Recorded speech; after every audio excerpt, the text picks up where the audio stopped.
Oi pessoal, meu nome é Miguel Damasceno e junto com Lucas Militão, Felipe Gabriel, Elias Miguel e José Rian, vou apresentar o texto Resposta à Pergunta O que é o Esclarecimento?, escrito por Immanuel Kant no ano de 1783. Antes de nos aprofundarmos nas principais ideias do texto, é importante entendermos o contexto histórico e quem foi o autor do texto.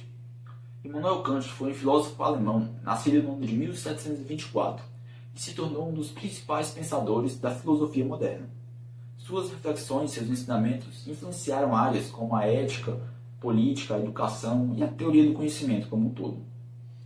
Esse texto foi redigido no século XVIII, durante o período conhecido como Iluminismo, que foi um movimento intelectual que defendia a razão como uma ferramenta fundamental para a compreensão do mundo e para o progresso da humanidade. Os iluministas acreditavam que, com o conhecimento, os homens seriam libertados da ignorância, do preconceito e das diversas formas de opressão que existiam naquele tempo. Em todo esse contexto, surge a dúvida de o que seria o esclarecimento, e passa a ser muito debatida. Com isso, Immanuel Kant redige esse texto para responder a essa pergunta e atacar, digamos assim, as várias interpretações, ao seu ponto de vista, errôneas sobre o que seria esse termo. E logo nas primeiras páginas ele diz que o esclarecimento é a saída do homem de sua condição de menoridade, da qual ele próprio é culpado. Aqui é importante entendermos que com menoridade, Kant não quer se referir à idade do indivíduo, mas a uma condição intelectual onde este indivíduo é incapaz de utilizar seu próprio entendimento sem a orientação de outras pessoas. Kant afirma que isso acontece muitas vezes não por falta de inteligência do indivíduo, mas sim porque falta coragem, falta uma iniciativa para pensar por conta própria. E a partir disso, ele vai utilizar a expressão em latim sapere aude, que significa ouse saber. Essa expressão resume e define a principal ideia do texto, que é pensar por conta própria, e por causa disso se tornou o lema do esclarecimento. Desse modo, o esclarecimento representa o momento da conquista da autonomia intelectual por este indivíduo. É o momento em que ele passa a utilizar sua própria razão para formular suas opiniões, para ter uma opinião própria, o que possibilita para ele participar, se integrar à sociedade de uma forma mais livre e consciente. Olá, meu nome é Lucas Militão e Kant ele vai trazer que as principais causas da menoridade essa que foi explicada anteriormente pelo Miguel, serão a preguiça e a covardia. Isso porque muitas pessoas preferem permanecer dependentes, porque é mais fácil deixar que o outro tome decisões por ela. E essa questão de outro tomar a decisão por outro vai entrar justamente uma questão que eu vou conectar daqui a pouco, que é a questão da responsabilidade. Porque como você vai ser julgado, como uma decisão vai ser julgada se a decisão não é sua, se você simplesmente seguiu a decisão de outro? Você não pode, você fica inibido de ter essa responsabilidade. E é por isso que e essa questão de você, como é denominado quem toma a decisão pelo outro? De acordo com Kant, o termo que ele usa é um tutor. Tutor, a exemplo, eu posso citar políticos influentes, líderes religiosos, autoridade. Se você pensa pelo outro, você está o tutelando, você é tutor dele. E é justamente assim como ele define. E é aí que Kant ele vai chegar num ponto que ele vai falar, rapaz, a gente pode chegar num problema aí. Porque gasta pouca energia mental você não tomar decisão nenhuma. Então é preferível para os fracos. Porque ele vai falar que se você se acostuma com essa passividade racional, se você se acostuma que o outro sempre tome a decisão por você, você vai começar a criar um hábito mental. E você você vai se sentir cada vez mais incapaz para. Você não vai ter autonomia, você vai se sentir cada vez mais incapaz para tomar decisões por conta própria. E é por isso que ele vai falar sobre a questão da autonomia intelectual. A autonomia intelectual ela vai ser alcançada contrariando os fatores da menoridade, que eu falei, seriam a preguiça e a covardia. Ou seja, agora para alcançar a autonomia intelectual, você vai ter que se usar do esforço e da coragem. Então, com esforço e coragem, você alcança sua autonomia intelectual. E o indivíduo ele precisa entender que confiar na razão, confiar na própria razão, é muito importante. Justamente, como eu linkei, a questão da responsabilidade. Você precisa ter responsabilidade pelas suas próprias escolhas, porque é só aí que você vai poder evoluir.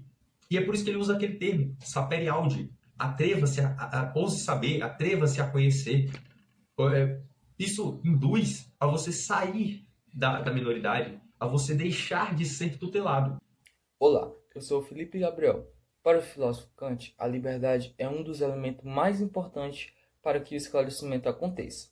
Segundo ele, o esclarecimento é o processo pelo qual as pessoas deixam de depender das ideias e opiniões dos outros para pensar por si mesmos. Sem liberdade, os indivíduos não conseguem desenvolver plenamente sua capacidade de raciocinar e agir de forma autônoma. Kant faz uma importante distinção entre o uso público e o uso privado da razão. O uso público da razão acontece quando uma pessoa expressa suas ideias para toda a sociedade, por meio de livros, artigos, pesquisas, palestras, debates ou qualquer outra forma de comunicação pública.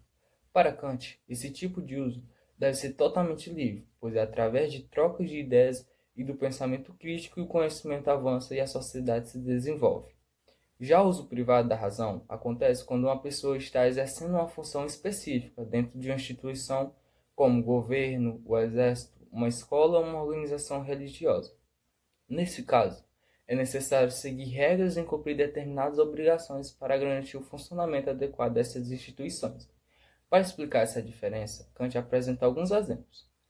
Por exemplo, um soldado deve obedecer às ordens de seus superiores durante o serviço para manter a disciplina militar.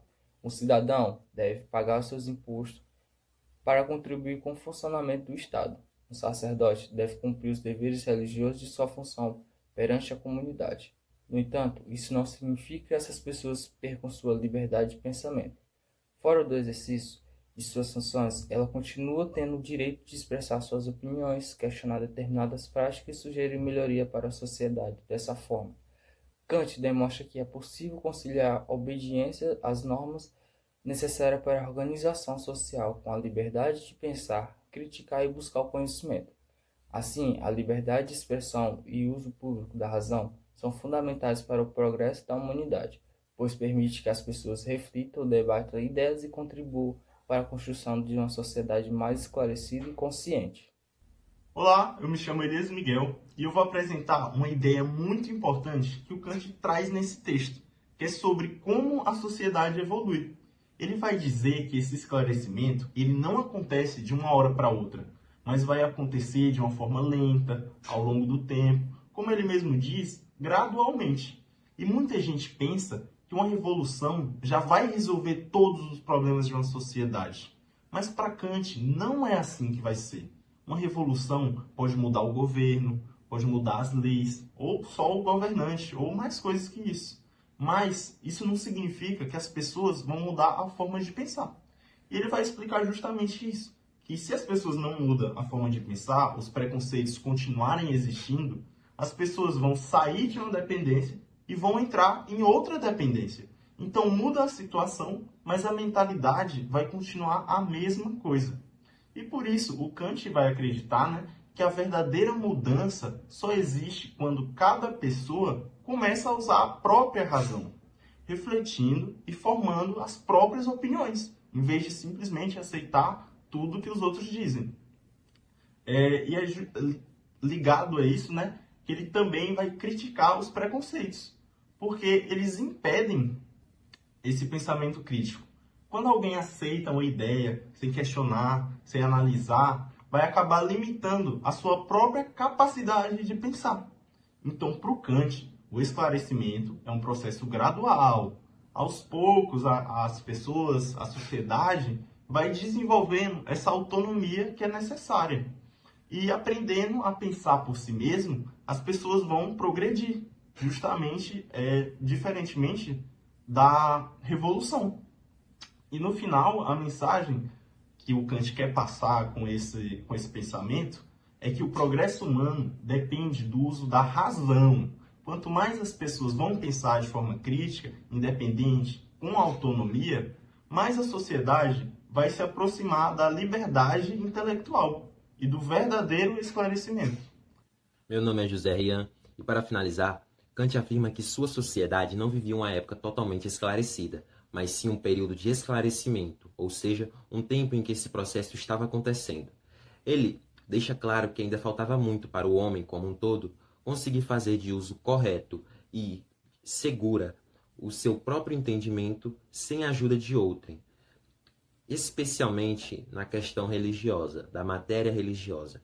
Contudo, ele viu indícios de que o campo começava a se abrir para que trabalhassem livremente e diminuísse os obstáculos ao esclarecimento geral. Além disso, Kant defendia a liberdade de pensamento e elogiava governantes que permitissem com que as pessoas utilizassem da sua própria razão. Ele considera, por exemplo, o século de Frederico o Grande como o século do esclarecimento, justamente porque esse príncipe permitia, ele não achava digno de si prescrever nada em matéria religiosa, permitindo com que as pessoas tivessem liberdade de pensamento e afastando o arrogante nome da tolerância. Por isso, um governante assim, para Kant, deveria ser louvado por libertar o gênero humano da menoridade, pelo menos no que diz respeito ao governo. Além disso, Kant chega em outra questão, que é o paradoxo. O paradoxo, que é a menor liberdade civil pode favorecer a liberdade de espírito, pensamento livre, enquanto maior liberdade civil pode limitá-la. Quando o pensamento livre se desenvolve, ele transforma gradualmente os sentimentos do povo, tornando-o mais apto a agir com liberdade. Esse processo acaba influenciando os princípios do governo e passa a tratar o ser humano com dignidade e não como uma máquina. Por isso, as ideias apresentadas por Kant continuam atuais porque valorizam o pensamento crítico, a liberdade de expressão e a autonomia intelectual. Por isso, ouse criticar, sapere aude, ouse pensar, ouse saber.